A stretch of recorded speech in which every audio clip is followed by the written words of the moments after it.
June 18th, 1944. Camp Hearn, Texas. The smell hit us first. Not fear, coffee. For a moment, I thought my mind was playing a cruel trick on me. Coffee was not a prison smell.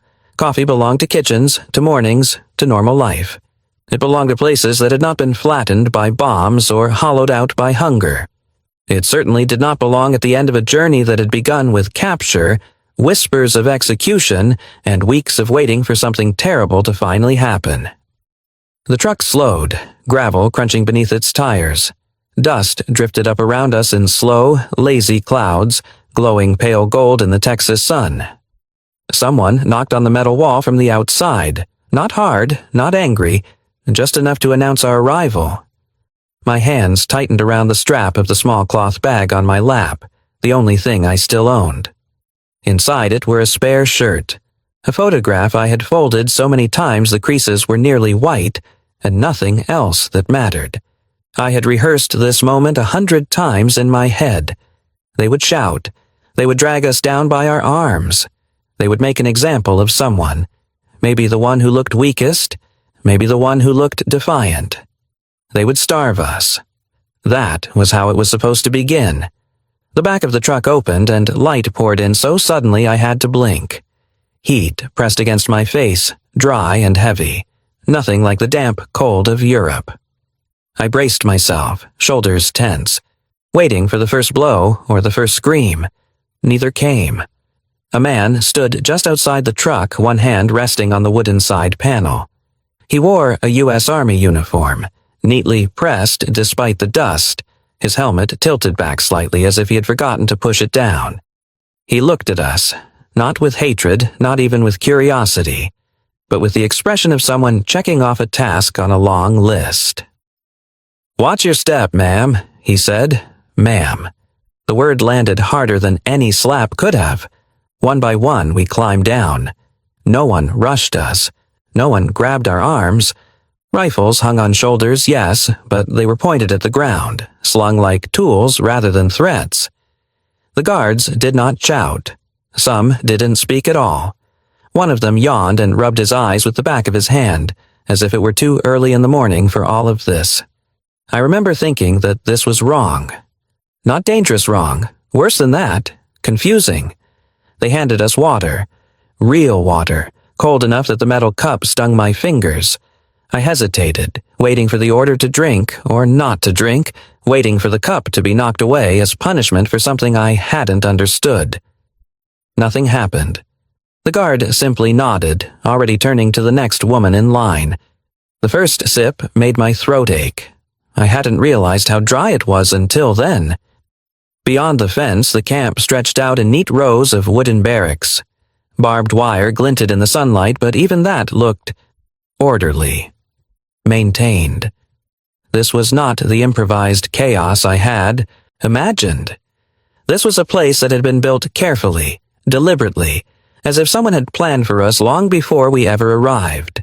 We were led past a concrete structure where a water fountain trickled steadily, the sound soft and almost cheerful. One of the women beside me stared at it as if it were a miracle. Back home, fountains had been shut off years ago, pipes dismantled for scrap or shattered by bombs. Here, the water simply ran, waiting for whoever needed it. Inside the processing building, the air smelled sharply of soap. Strong, clean, unmistakable. Military soap, I would learn later. Efficient, unsentimental, made to strip dirt away without ceremony. The scent clung to the walls, to the wooden benches, to the very idea of order. It did not smell like fear. It smelled like routine. I looked down at the boots of the guard standing nearest to me. They were clean. Not polished for parade, not new, but cared for. The laces were tight, the leather intact. He shifted his weight slightly, clearly bored, clearly thinking about something else entirely. Maybe lunch. Maybe home. Certainly not us. A bored guard, I realized, was more terrifying than a violent one. Violence, I understood. Violence fit the stories we had been told. Boredom meant something else entirely. It meant this place was not fueled by hatred. It meant we were not special. we were just another problem to be managed, another responsibility in a country already drowning in responsibilities. Because while we stood there, blinking in the sun, America was fighting a war on a scale we had never truly understood. More than 12 million American men were in uniform by then, scattered across oceans and continents. Normandy was burning. Italy was still bleeding. The Pacific was a name spoken with dread. And still, this country had room for us. Hundreds of thousands of German prisoners shipped across the Atlantic and planted in the middle of places like Texas, far from the front lines, far from revenge. Texas had become a kind of rear world, a vast holding ground where war was managed rather than fought. Endless land, endless sky, enough space to lock enemies away without needing to destroy them. We were told where to stand. We stood. We were told to wait. We waited. No one struck us for standing wrong or waiting too slowly. No one insulted us. When someone stumbled from exhaustion, a guard stepped forward instinctively, not to punish, but to steady her, his hand hovering for a moment as if unsure whether touching us was even allowed. I kept waiting for the moment when the truth would reveal itself, the moment when the kindness would crack and show its cruelty underneath. That was how traps worked, after all. You did not lure someone with horror. You lured them with calm. But as the minutes passed, nothing happened. The sun moved higher. Somewhere nearby, a screen door slammed softly. A radio played faintly in the distance. Music, not marching, drifting on the air and vanishing. Again. The smell of coffee returned, stronger now, mixed with something fried and savory that made my stomach twist painfully. I thought of what we had been told, that America was brutal, that Americans were savages hiding behind machines, that capture was worse than death. Standing there, thirsty but not beaten, frightened but not harmed, I felt something far more dangerous than fear begin to form. Doubt. If this was prison, then nothing I understood about the world made sense anymore. And if this was America, quiet, methodical, almost indifferent in its mercy, then the enemy we had been taught to hate did not exist in the way we had imagined. That was the first shock. Not the fences, not the guards, but the realization that somewhere, far beyond this camp, an entire country had decided that even its enemies would be fed, washed, and spoken to like human beings. And I understood, dimly, that once you see that, you can never unsee it. The first night taught us that shock wears off faster than fear. Daylight had made the camp seem almost reasonable. Sunlight softened edges. Order looked harmless when you could see it clearly, but night erased those illusions. When the barracks lights dimmed and the air filled with unfamiliar sounds, the creak of wood, the distant cough of an engine, the endless Texas insects, our minds returned to where they had been trained to live. In the dark. We lay on narrow bunks arranged in neat rows, each bed exactly the same distance from the next, as if symmetry itself were meant to calm us. It didn't. My body stayed rigid long after exhaustion begged me to sleep. I kept my boots on, laces loose but ready, my feet resting on the edge of the mattress so I could swing them down in an instant. Around me, others did the same. No one said we should, no one had to. We had learned this long before capture. Sleep was dangerous. Someone whispered my name. Then another voice answered, barely louder than breath. Words moved through the room like contraband, passed carefully from bunk to bunk. What do you think happens tomorrow? They're waiting. For what? For us to stop watching. Every rumor we had carried across Europe came crawling back once the lights went out. During the day, we could pretend the Americans were simply strange. At night, propaganda found its voice again, patient and persuasive. They told us America was a place without rules, a country of brute force disguised as smiles. We had seen posters, American soldiers drawn with distorted faces, their hands oversized and bloody, their eyes empty. We had listened to broadcasts warning us that captured women were not prisoners but trophies. that we would be humiliated, studied, used. Back home, fear had been fed carefully, like a ration. Repeated often enough, it stopped sounding like exaggeration and started sounding like truth. Now, lying in clean barracks with wool blankets pulled to our chins, we tried to reconcile those stories with what we had seen. The mind does not like contradiction. When it finds one, it chooses the version that feels safer. And fear, we had learned, was safer than hope. Someone began to cry quietly near the far wall. Not sobbing, just the soft broken sound of breath catching again and again. No one moved to comfort her. Comfort required closeness, and closeness required trust. We had not learned how to do that anymore. I stared at the ceiling, counting knots in the wood. I did not turn my back to the room. None of us did. Turning your back meant you believed nothing would happen. That belief felt reckless. Every creak sounded like footsteps. Every pause felt deliberate. At some point, a guard passed outside. His shadow slid across the small window and vanished. He did not stop. He did not look in. That should have comforted me. Instead, it made my stomach tighten. If they were not watching us closely, what did that mean? The next day brought routines, and routines brought new fears. We were separated into lines for processing. Names, numbers, medical checks. Nothing invasive, nothing violent. Still, the word spread quickly when someone overheard an American officer speak to a translator. Showers will be scheduled. The reaction was immediate and visceral. One woman dropped her cup. Another grabbed my arm hard enough to hurt. A third pressed both hands over her mouth and shook her head, eyes wide as if refusing the word itself might make it disappear. Shower. In Germany, that word had been poisoned. We did not speak it lightly. We did not speak it at all. I won't go, someone whispered. They'll force us, another replied. That's when it happens. No one needed to explain what it was. I saw a girl named Marta. She had been a typist before the war, barely 20, sink down onto a bench and begin to cry openly, her shoulders shaking, her face buried in her hands. A guard glanced over, uncertain, then looked away again, clearly unsure what to do with a crying enemy. I wanted to tell her it would be all right.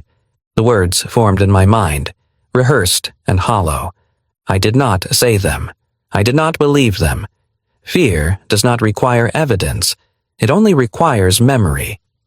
At night, the whispers returned, sharper now, more urgent. They're separating us on purpose. They're testing who breaks first. Why else would they be so calm? We searched the days for signs of cruelty the way one searches a room for a hidden weapon. We watched hands, eyes, voices. Every kindness was examined for its hidden cost. The Americans continued behaving in ways that made no sense. They brought food at the same times every day. They gave us soap again when the first bars were gone. They did not rush us. They did not mock us. Some barely looked at us at all. That was the most unsettling part. Back home, everything had been loud. Orders shouted, slogans repeated, enemies named and renamed until hatred became a habit. Here, no one explained. Themselves. No one tried to convince us of anything. We were simply kept. I began to understand something then, though I did not yet have words for it. The war we had known was built on constant tension. The war they were fighting here was built on logistics, on schedules, on systems large enough to absorb even their enemies without collapsing. Women like us had never been part of that calculation before. The Geneva Convention had been written with men in mind. Soldiers, officers, ranks. Women had been footnotes if mentioned at all. There were no clear rules for what to do with captured female auxiliaries. No precedent. No script. That uncertainty terrified us more than violence would have. When there are no rules, anything feels possible. I kept my boots on every night. I slept lightly, waking at the smallest sound. I memorized the layout of the barracks, the distance to the door, the pattern of the guards' patrols. Not because I planned to escape, but because planning was the only thing that kept panic from swallowing me whole. During the day, I watched the Americans when they thought no one was watching. I saw them write letters. I saw them argue about cigarettes. I saw one man carefully tape a photograph inside his locker, a woman, smiling, holding a baby. At night, I remembered the voices from home. Do not trust them. Mercy is a trick. They want you confused. Propaganda is not loud when it works best. It is intimate. It sounds like your own thoughts. By the third night, exhaustion finally dragged me into sleep. I dreamed of doors that would not open and water that never turned off. I woke with my heart racing, convinced something had already happened and I had somehow missed it. Nothing had. That was the most frightening thing of all, because fear thrives on certainty, and America was offering us none. Only silence, order, and time. And in that space between what we had been told and what we were experiencing, something dangerous began to grow. Not trust. Questions. And once questions appear, no amount of shouting or slogans can make them disappear again. By the fourth morning, fear had not disappeared, but it had begun to lose its sharpest edges. It did not retreat all at once. It thinned, the way fog does when the sun rises slowly and without drama. Nothing announced the change. There was no moment when we looked at one another and agreed we were safe. Safety was too large a word. What happened instead was smaller, quieter, and far more dangerous to everything we had been taught. Nothing bad happened. Not once, not by accident, not by delay. Breakfast arrived at the same hour every day. We lined up in silence, trays in our hands, shoulders tight, still half expecting the rules to change without warning. The mess hall was plain. Long wooden tables, bare walls, open windows that let the Texas air drift through. The smell was always the same when we stepped inside. Coffee first, then soup, something starchy and filling beneath it all. A man behind the counter slid a steel tray toward me. The metal was cool against my palms. On it sat a slice of white bread, real white bread, soft and pale, and a bowl of soup that sent steam curling upward into my face. The smell made my stomach twist in a way that felt almost painful. I waited. Old habits die slowly. No one shouted at me to move. No one grabbed the tray back. The guard standing nearby watched with an expression so neutral it almost felt impolite. I realized with a flicker of disbelief that he was waiting for me. So I moved.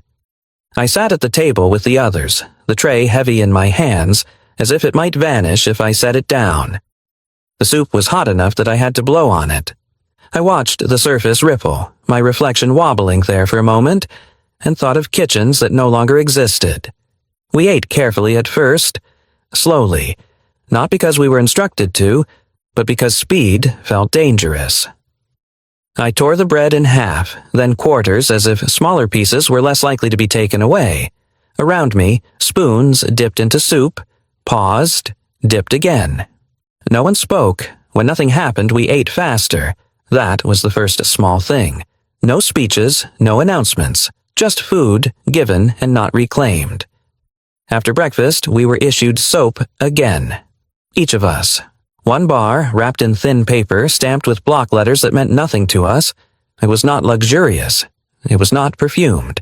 It was solid, practical, clearly made to be used without ceremony. Still, the sight of it made several women hesitate. A guard set the box down and stepped back, hands behind his back as if to make it clear that nothing else was expected. I took one, feeling its weight, its edges sharp and new. For a moment I wondered if this was a test, if those who took it would be marked somehow. But everyone took one. Later, in the barracks, I unwrapped mine slowly. The smell rose immediately, clean and blunt. I pressed the soap to my nose without thinking and felt something unexpected tighten in my chest. The scent was not American or German. It was universal.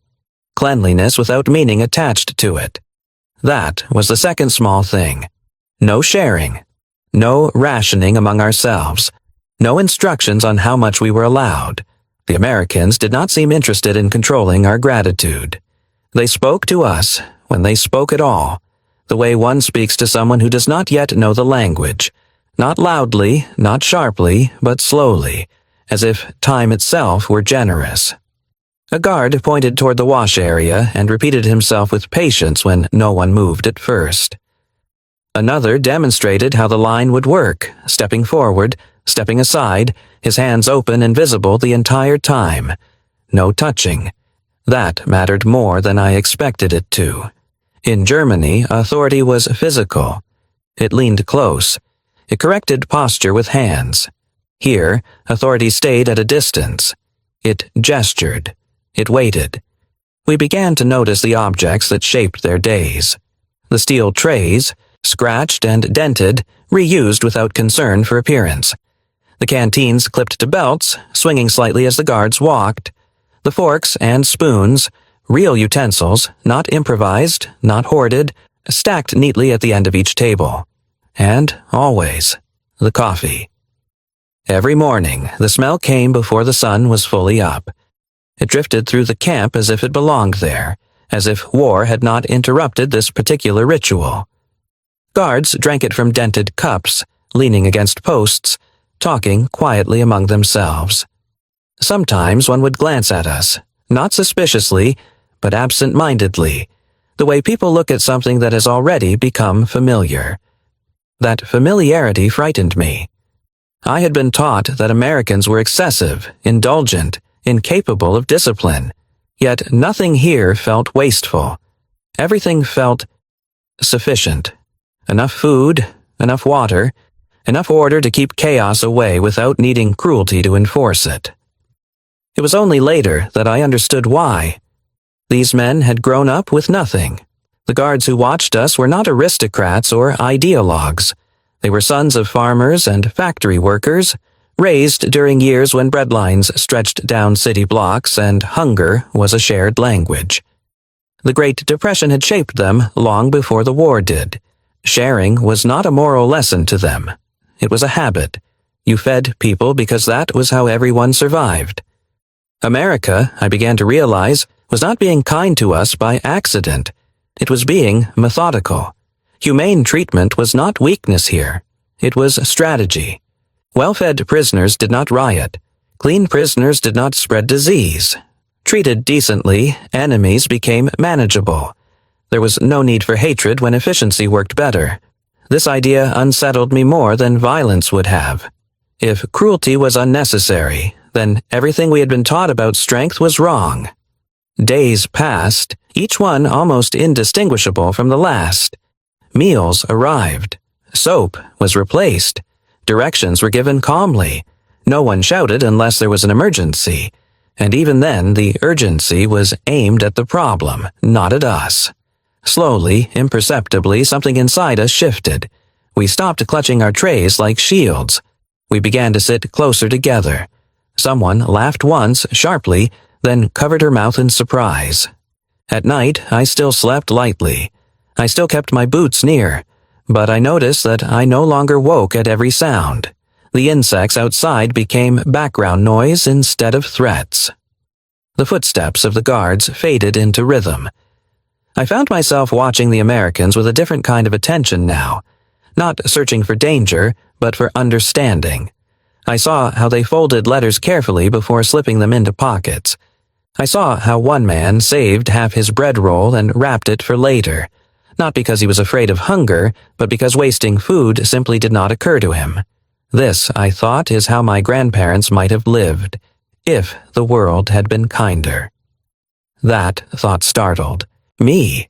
It was dangerous to humanize the enemy, more dangerous still to admire them.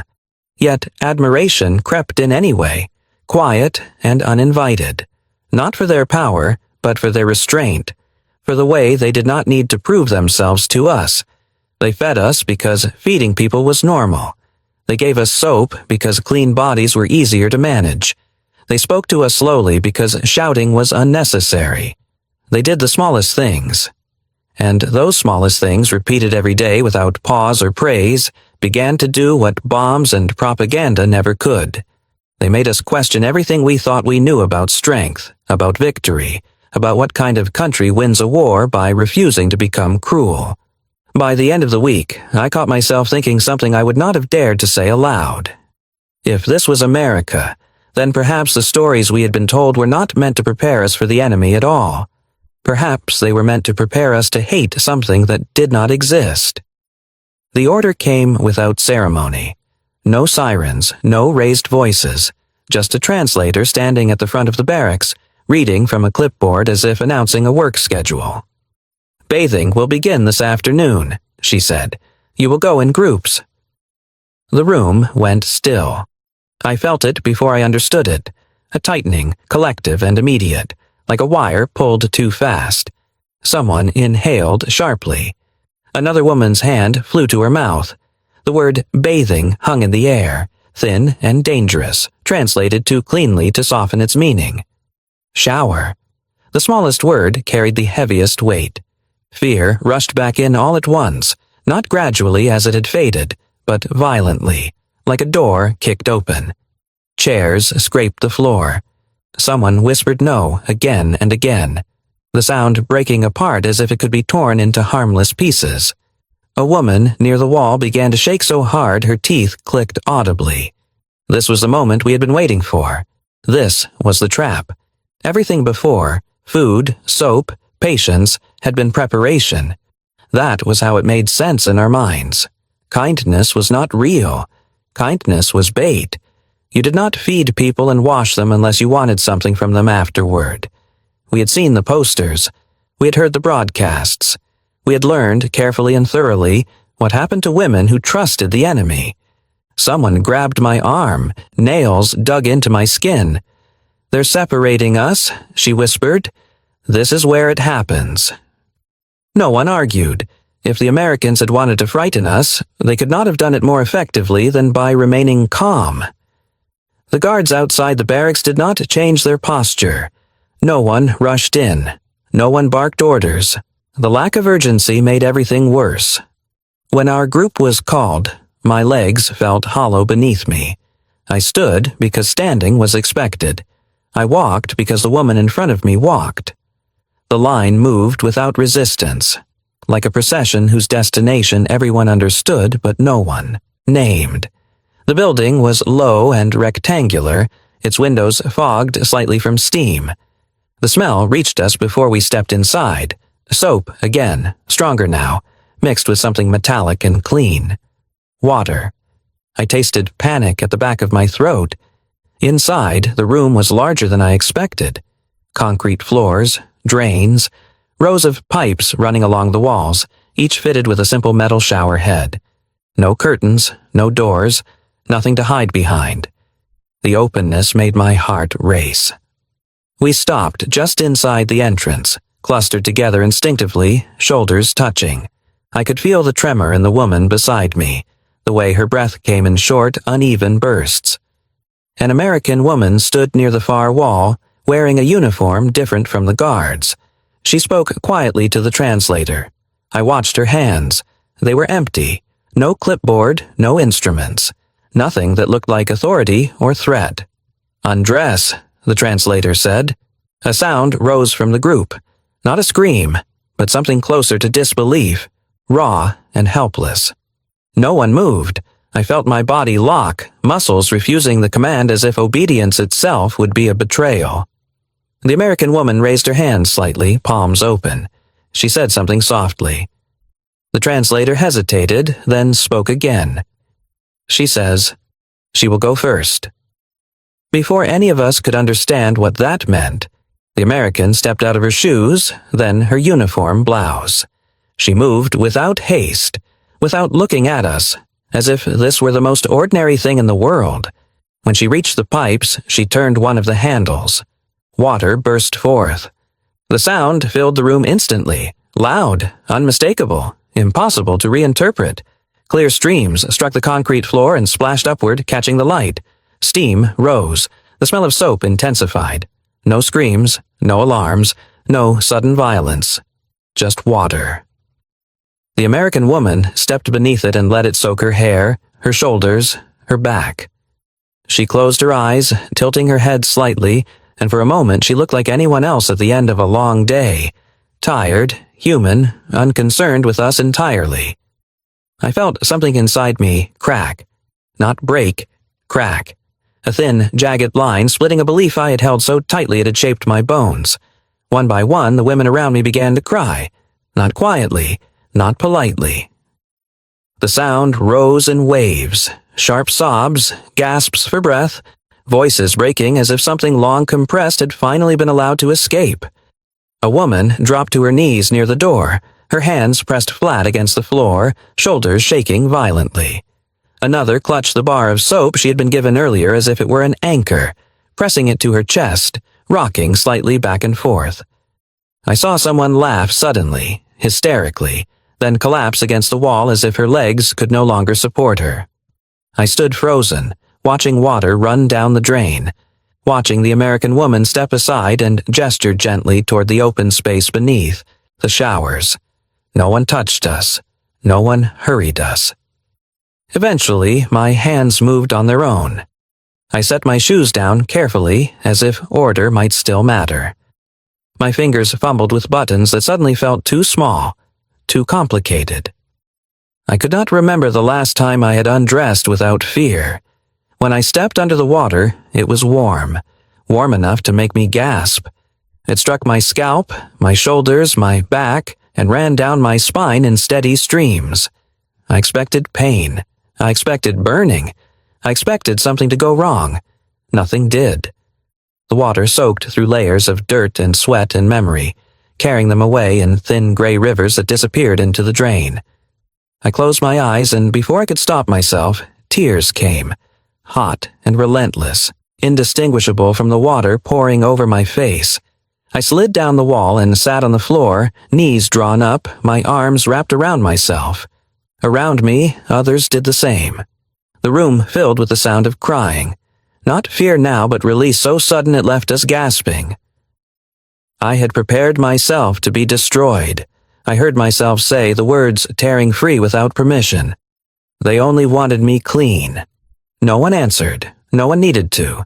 The breakdown was not dramatic in the way stories like to make it.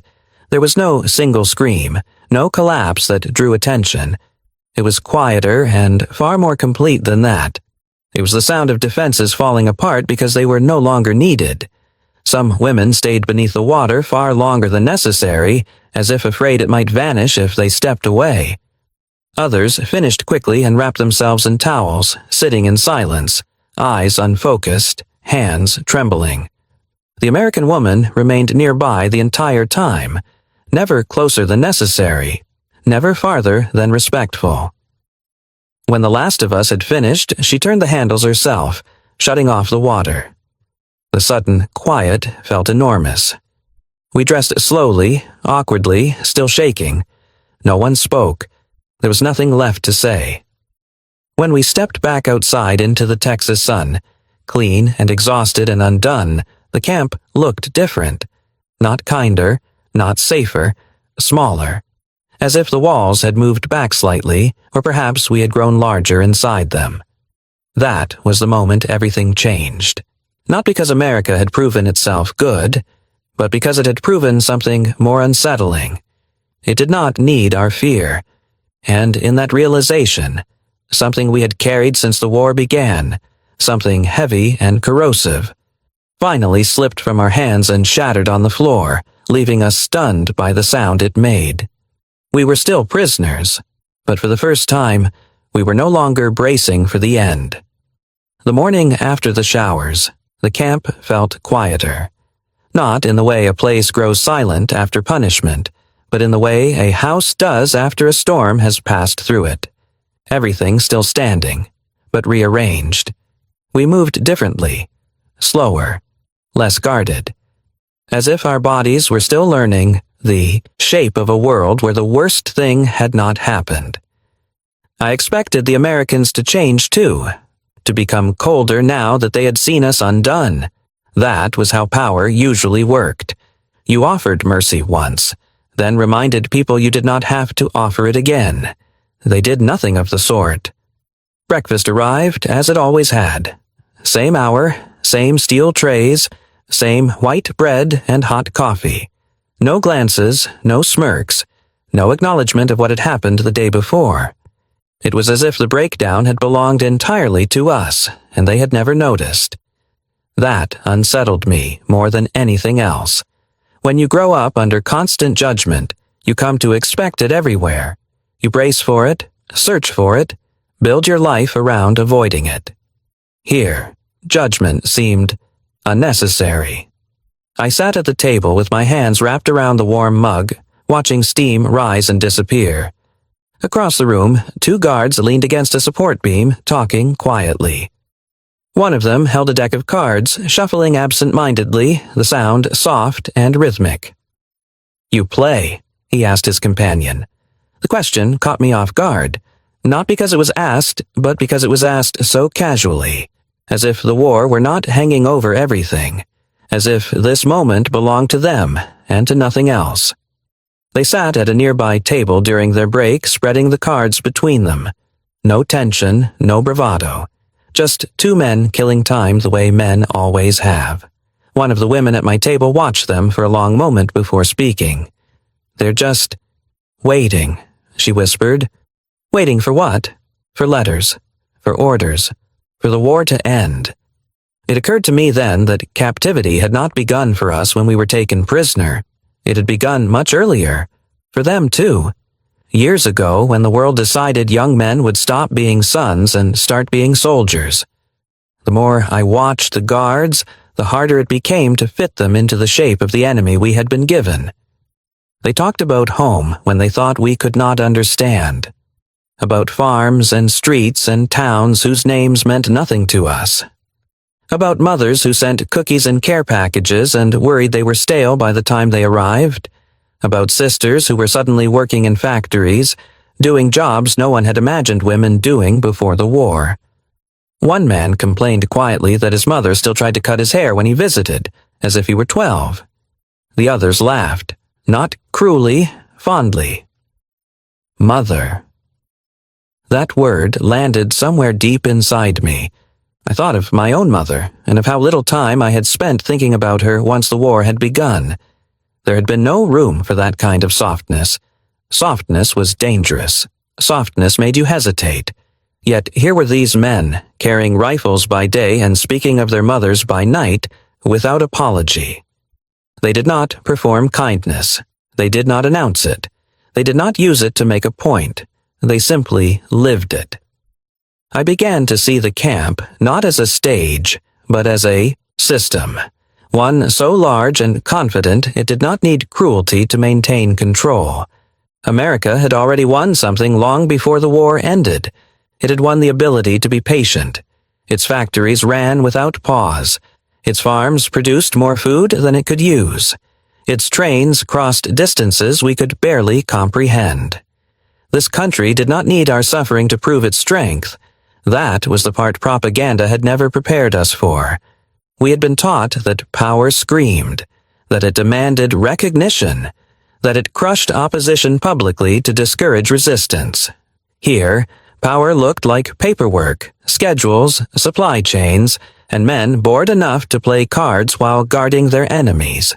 This realization did not come all at once. It crept in through small observations. A guard offering his jacket to another guard without comment when the evening cooled. A man setting aside his coffee for a moment to help someone fix a jammed gate. Another carefully folding a letter before tucking it into his pocket, reading it again later as if the words might change. They did not need us to fear them. They needed us to behave. And behavior, I was beginning to understand, was easier to manage than terror.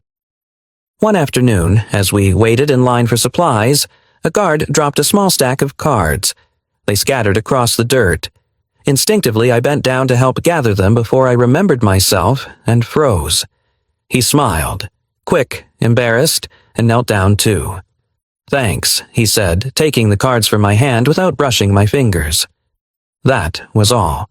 No significance attached to it. No acknowledgement of the moment. He stood and walked away, already absorbed in something else. I stared after him, my heart beating faster than it had any right to. If this was the enemy, then who were we? Back home, we had been told that Americans were soft, that they relied on machines because they lacked discipline, that they had no real culture, no real endurance, and yet here they were, disciplined without rigidity, orderly without fear, capable of enormous violence elsewhere while refusing it here. That contradiction gnawed at me. I began to think about the war differently, not as a clash of armies, but as a test of what kind of strength would last. Germany had bet everything on force and obedience. America had built something slower, heavier, harder to stop. Strength here was not about domination, it was about capacity. The capacity to feed millions. The capacity to fight across oceans. The capacity to hold prisoners without needing to break them. This was not mercy born of weakness. It was mercy born of confidence. That understanding changed the way I carried myself. I no longer flinched at every raised voice. I no longer searched faces for signs of impending cruelty. I watched instead for patterns, for how systems functioned when no one was trying to prove anything. At night, when the guards' voices drifted through the camp, I listened differently. I heard homesickness beneath their jokes, weariness beneath their routines. I heard men who wanted the war to end not so they could celebrate victory, but so they could return to lives that had been waiting without them. Lives with mothers who worried, with kitchens that smelled like coffee, with tables where cards were spread not to pass time, but to enjoy it. I lay on my bunk, staring at the ceiling, and felt something settle inside me. Heavy, uncomfortable, irreversible. We had been taught to believe that the enemy was less human so that killing them would feel justified. What no one had prepared us for was an enemy so human that hatred became impossible to sustain. If this was America, quietly powerful, methodical, unafraid of decency, then the world I had been told I was defending no longer existed in the way I thought it did. Power without cruelty. That was the phrase that stayed with me. And once you understand that such power exists, you can no longer pretend that brutality is inevitable. You begin to see it instead for what it is, a choice. One that America, in this place and at this moment, had decided not to make. And that decision, more than any weapon or victory parade, told me who had already won something far greater than the war itself. The question did not come to me during the war. It arrived years later, quietly, without warning, when the danger had long passed and memory had softened at the edges.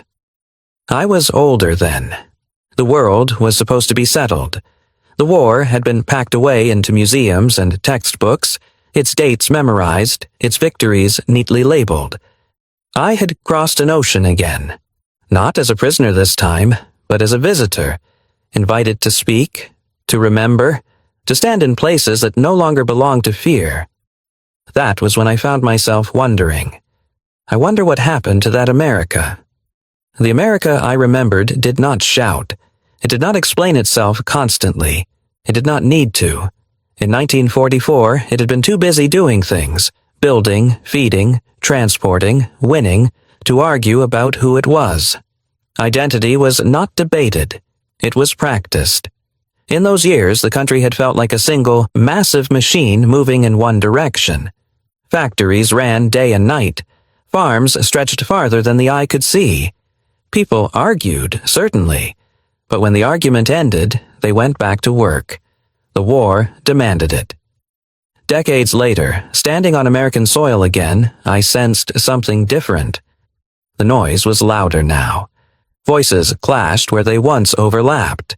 People spoke of enemies everywhere, sometimes foreign, sometimes domestic. Lines were drawn not by oceans, but by opinions. The certainty I remembered had been replaced by suspicion, the quiet confidence by constant explanation. I watched Americans argue about history as if it were a possession rather than a responsibility. In 1944, history had been something you were living through, too busy surviving to curate. People did not ask whether the country was good. They asked, whether it was necessary, and then they made it so. I visited towns that had once hummed with industry and found silence where machines used to sing. Brick buildings stood empty, windows boarded, their purpose forgotten. In my memory, America had always been producing planes, ships, food, certainty. And I found myself hoping, quietly, that remembering that version of America might help this one find its way back to something it had not entirely lost, only misplaced beneath too much noise. We used to be better, they sometimes say. I'm not certain that is true, but I am certain of this. They once knew how to be strong without being cruel, and that knowledge once learned does not vanish forever. The letters began arriving long after the uniforms were folded away. Not during the war, not even immediately after. They came decades later, written in careful handwriting by people who had not been alive when the events took place but who carried them anyway, like heirlooms passed down without instruction. My grandfather never spoke much about America, one letter began. But when he did, his voice changed. Another arrived from a woman who had found a small wooden cup among her father's belongings after he died. Inside it, carved so faintly it could almost be missed, was a single word: thanks. She had no idea where it came from until she traced his path through history and found a camp in Texas that no longer existed as it once had. These were not grand confessions. They were not political statements. They were quiet acknowledgments, written by children and grandchildren who had grown up hearing fragments of a story that never quite fit the version of the war they learned in school. My grandmother said she learned what dignity felt like in an American prison camp. My father told us he survived the war because Americans fed him when they did not have to. They gave him water first. That's what he always remembered. I read these letters slowly, carefully, as if speed might cheapen what they carried. Each one was different in detail, but identical in tone. Gratitude without demand. Memory without accusation. What struck me most was what they did not say. They did not praise America for winning. They did not celebrate defeat or victory. They did not compare numbers or strategies or flags. They remembered moments. A cup of water, a bar of soap, a meal placed on a tray and not taken back, a voice that said, "Ma'am," when it did not have to say anything at all. Those were the gifts that endured. Some gifts don't rust. I had carried my own memories quietly for many years, unsure where they belonged. Gratitude can be an awkward thing for former enemies to express. It sits uneasily beside history's larger truths. But reading those letters, I realized something important. The story had never been mine alone. It had lived on in kitchens and living rooms, in half-finished sentences and gestures that made no sense until someone asked the right question. It had traveled across generations not because it was dramatic, but because it was true. And truth, when it is simple enough, survives even when everything else is forgotten. I thought of the Americans who guarded us. Young men who never imagined they were doing anything worth remembering. They had not acted for history. They had acted for order, for habit, for the quiet rules they had learned growing up.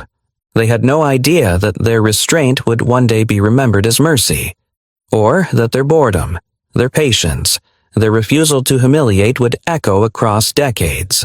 They were part of a generation that believed decency did not need applause, that strength did not need cruelty to validate it, that even in war, some lines did not have to be crossed. Those beliefs were not written into law. They were lived, and because they were lived, they lasted. Now, the scale felt smaller, fragmented. I did not say this aloud. It was not my place.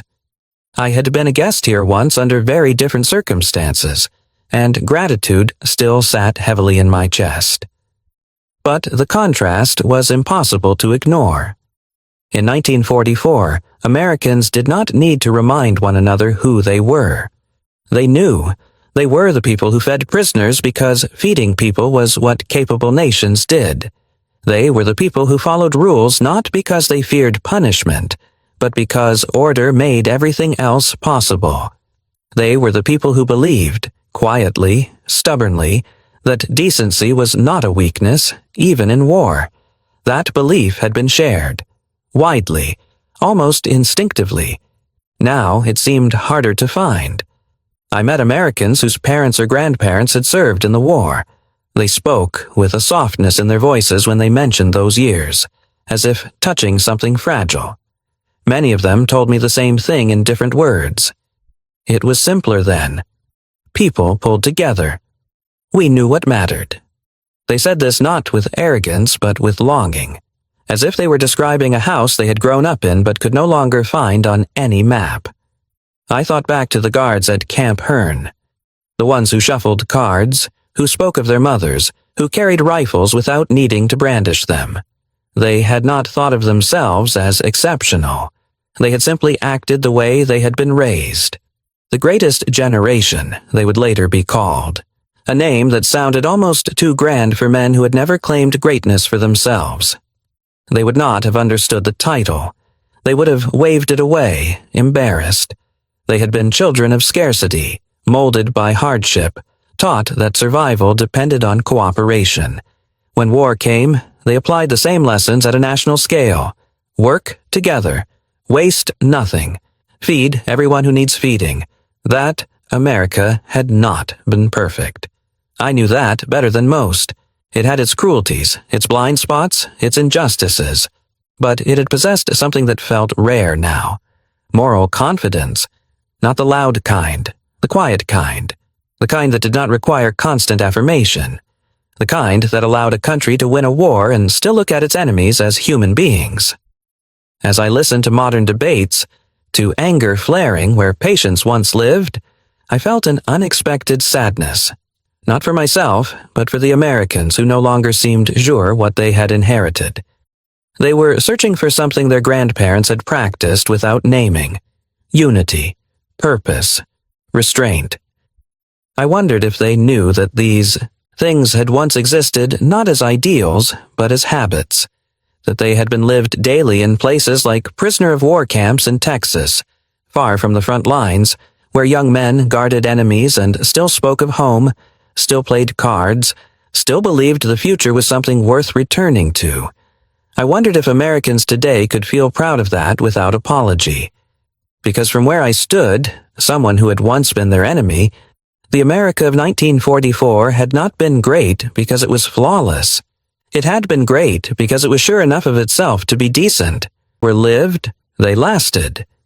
Today, when I speak to Americans whose grandparents served in that war, I see something shift behind their eyes. Pride, yes, but not the loud kind. The deeper kind. The kind that recognizes a moral inheritance rather than a political one. They do not ask whether the country was perfect. They ask whether it was capable of restraint, capable of generosity, capable of seeing enemies as human beings without surrendering victory. The letters from German families continue to arrive. Sometimes they include photographs, faded, creased, handled so often the edges are soft. A young man in uniform, a woman smiling awkwardly, a face that once stood on the other side of a fence. The writers often apologize for their English. They do not need to. Gratitude has its own grammar. They write because they want Americans to know that something their country did, quietly, without ceremony, still matters. That the way prisoners were treated did not end when the camps closed. It continued invisibly in families who rebuilt their lives carrying an unexpected lesson. That power does not have to humiliate to be real. That mercy, offered without conditions, can outlast war. History remembers who won the war. But my family remembers who gave us water and asked for nothing in return. That is the ending that never made it into textbooks. Yet it is the one that endured. And in a world still searching for reasons to believe that decency can survive conflict, it remains one of the quietest and strongest truths America ever left behind.